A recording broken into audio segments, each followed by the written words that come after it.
Nous aimons tous le risque. On aime avoir peur. On aime regarder des films qui font un peu peur. On aime aller dans les fêtes foraines. Oui, c'est vrai que c'est un peu absurde. On donne de l'argent pour aller dans un manège où on est trimballé, où on tourne et où on crie. Et après, on en redemande, on y retourne. Hein.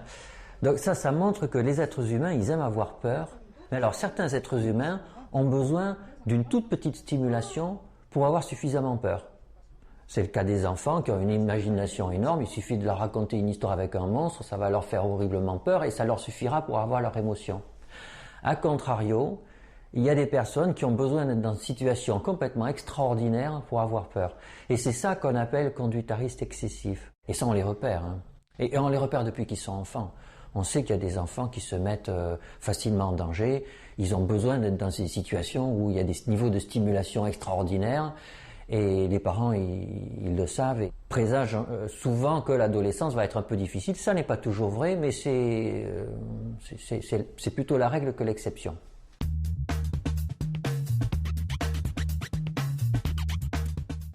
Alors, ce qu'on peut dire, c'est qu'il y a des conduites à risque encadrées, où la société, en fait, tolère certaines prises de risque, elle les a encadrées et elle les gère. C'est typiquement les activités sportives. Après, il y a les prises de risque non encadrées. Je roule en scooter à 100 à l'heure sans casque. Voilà, c'est une conduite à risque, c'est clair, et on peut avoir un traumatisme crânien.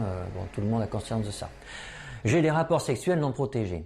Ça n'a absolument rien à voir. Quand un adolescent a un rapport sexuel non protégé, pour lui, ça n'est pas une conduite à risque. Il vit ça comme un moment de liberté avec son partenaire. Et puis vous avez la conduite à risque, je fume du cannabis, ça aussi c'est pas vraiment vécu comme une conduite à risque, c'est plutôt une conduite transgressive, ce qui n'est pas la même chose. Et puis vous avez la conduite à risque ordalique, qui est là cette espèce de jugement de Dieu, c'est que si ma vie a un sens, alors si je prends des risques, un risque énorme, si ma vie a un sens, je dois survivre.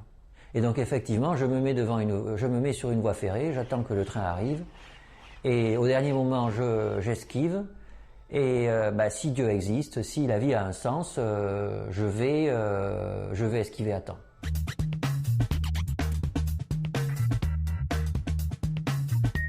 Un adolescent se lève pas le matin en se disant tiens aujourd'hui je vais avoir des conduites à risque excessives. Non, l'adolescent il se lève et puis il va avec ses copains, il va sortir et il va faire des trucs qui vont l'amener à prendre des risques. Le fait que ça soit excessif ou pas, c'est pas du tout dans sa tête, c'est pas préparé, c'est pas comme ça que ça se passe. C'est vrai que nous, adultes, avons une vision statistique de la prise de risque, mais ça, c'est relatif à des situations psychologiques pour un adolescent qui n'ont absolument rien à voir. C'est ce qui se passe dans le court terme qui fait sens pour un adolescent. Alors, pas tous, bien sûr. Certains adolescents ont un discours extrêmement raisonnable, mais qui est un peu conditionné. C'est un discours appris, c'est pas un discours vécu. Donc, il faut savoir que quand on dit à un adolescent tu as des rapports sexuels non protégés, tu risques d'avoir le sida et tu vas mourir, mais parce que de nos jours, heureusement, il y a des médicaments dans le sida et on meurt 10, 20, 30 ans après. Ce discours est très difficilement perçu par un adolescent. Et il ne faut pas du tout sous-estimer la difficulté qu'a à se représenter ce risque-là. Il faut leur faire prendre conscience que ce risque, il est difficile à gérer pour tout le monde, que eux ne sont pas des inconscients plus que les autres. Le deuxième point, c'est ce qui est beaucoup plus difficile, c'est discuter, prévenir en leur faisant comprendre qu'effectivement ils ont tendance à chercher des conduites à risque, que conduire un scooter vite, que c'est excitant et que ça fait du bien, et qu'il faut qu'ils en aient conscience. Alors, c'est pas pour ça qu'ils vont pas le faire, hein, mais c'est quand même un facteur de protection. Hein. C'est une des forces de l'être humain de pouvoir réfléchir sur lui-même. Et c'est une force de l'adolescence que n'a pas l'enfant.